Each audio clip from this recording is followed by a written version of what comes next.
যে আমি tape tennis খেলে আর্থিকভাবে লাভবান এখন পর্যন্ত ক্রিকেট বলের থেকে। আমি ক্রিকেট বলে পেস বলটা খুব ভালো খেলতে পারি, দেখি ভালো। আমি মনে করি অন্যরকম লেভেলে যাচ্ছে টেপ টেনিসটা। একটা সময় বলা হতো টেপ টেনিস খেললে নাকি ক্রিকেট বলে খেলা যায় না, তবে এই ধারণাকে ভুল প্রমাণ করেছেন কমল ভাই। তিনি টেপ টেনিসে সারা বাংলাদেশ খেলেন এবং ঘরোয়া ক্রিকেট লিগে দেশের সবচাইতে সফল ক্লাব আবাহনী লিমিটেডে খেলছেন।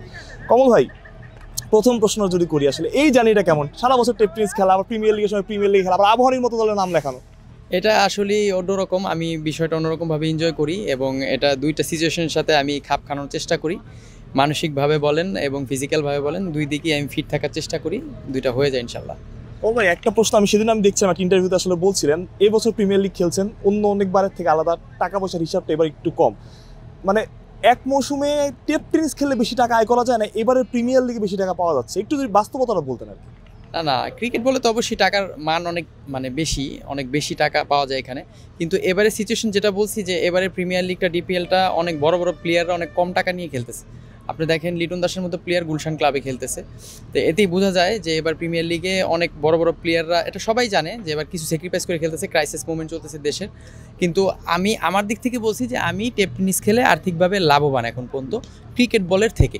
এই প্রথম আমি কোনো বড় ক্লাবে খেলতেছি, এর আগে আমি সিটি ক্লাব এবং খেলা ঘরে দুইটা 4টা বছর আমি প্রিমিয়ার লিগ খেলছি। তুলনামূলকভাবে এটা অনেক বড় দল।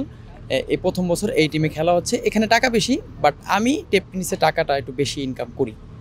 কমল ভাই, অনেকে বলে যে টেপ টেনিস খেললে ক্রিকেট বলে খেলা যায় না, এটা কি সত্য? না, আসলে এটা একদম 100% সত্যি না। কিছু কিছু দিক আছে টেকনিক্যাল, যদি আপনি মেনটেন করতে পারেন। যেমন পেস বলারদের ক্ষেত্রে, যদি পেস বলাররা বেশি র্যান্ডম টেপ টেনিস খেলে থাকে, তাহলে তার ক্রিকেট বলে বোলিংটা একটু হলেও সমস্যা হবে। আর ব্যাটসম্যানদের ক্ষেত্রে আমি বলি যে যদি অনেক বেশি টেপ টেনিস খেলা হয়, কিছুটা হলেও স্কিলে প্রবলেম হবে, বাট স্পিনের বিষয়টা যদি প্র্যাকটিস করা যায় আলাদা, এটা রিকভারি করা যায়। কিন্তু টেপ টেনিস খেলে আমি যেটা আমার সবচাইতে বড় মনে হয়েছে যে আমি ক্রিকেট বলে পেস বলটা খুব ভালো খেলতে পারি, দেখি ভালো।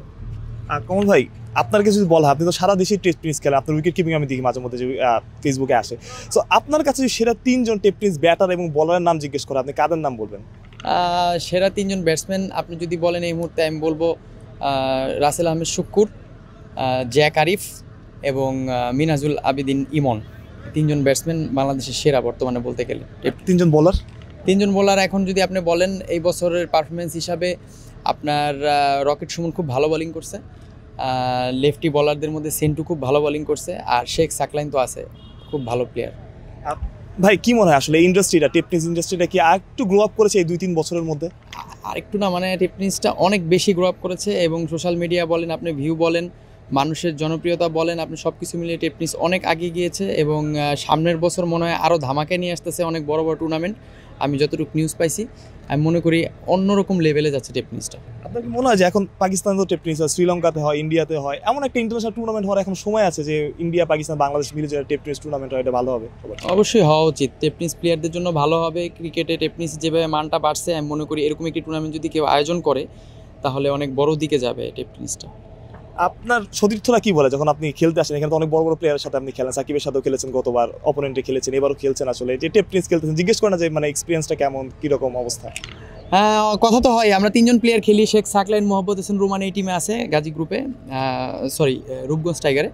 আর আমি তো আবাহনীতে খেলতেছি। আমাদের 3জন সবসময় কথা হয়, বাকি প্লেয়াররা ইন্সপিরেশন পায়, ওরাও বলে যে ভাই কীভাবে আসা যায়, ওদের যতটুকু বলার থাকে বলি।